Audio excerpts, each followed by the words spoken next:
The island of Zanzibar has produced many illustrious personalities of the Khoja Shia Itnashari community.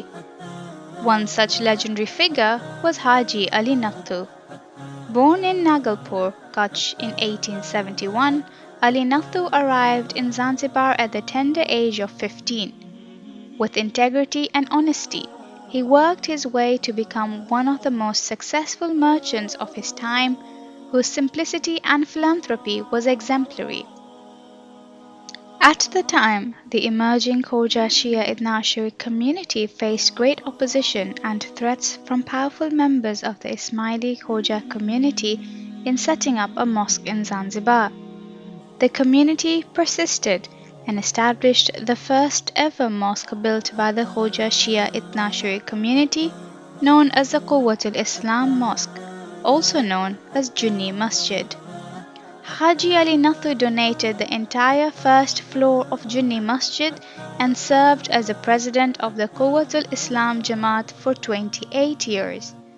It is said that after the First World War, as the British coffers were running low, Ali Nakthu was once approached by the Zanzibar British resident for a donation.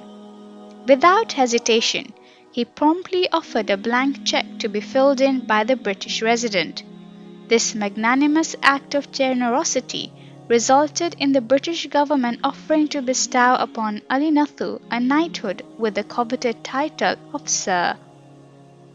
With humility and love for the Ahlul Bayt, Haji Ali Nakthu declined the offer of knighthood. Instead, he asked for the people of Zanzibar to be granted 2 annual public holidays, the 10th of Muharram to mark Ashura and the 21st of Shahru Ramadan to mark the Shahadat of Imam Ali alayhi salam. Here was a man willing to forego personal glory and instead honor the Ahlul Bayt. The British government accepted his proposal and declared the day of Ashura and 21st Shahru Ramadan as public holidays in Zanzibar and Pemba from 1920 onwards. This tradition continued under the reign of the Sultan for over 44 years until 1964. After the first year of the Zanzibar Revolution, sadly the 2 public holidays were abolished.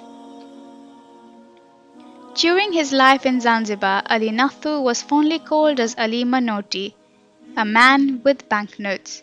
He was known to carry a lot of cash whenever he went out and habitually gave away a bunch of notes to the poor and the needy. Haji Ali Nakthu passed away after a short illness on 28 March 1957 in Zanzibar at the age of 86 and was buried at the Khoja Shia Itnashari Qabristan near Raha Leo. Sadly, the graves were demolished and the Qabristan was flattened by the Zanzibar Revolutionary Government just a few years after the 1964 revolution in Zanzibar.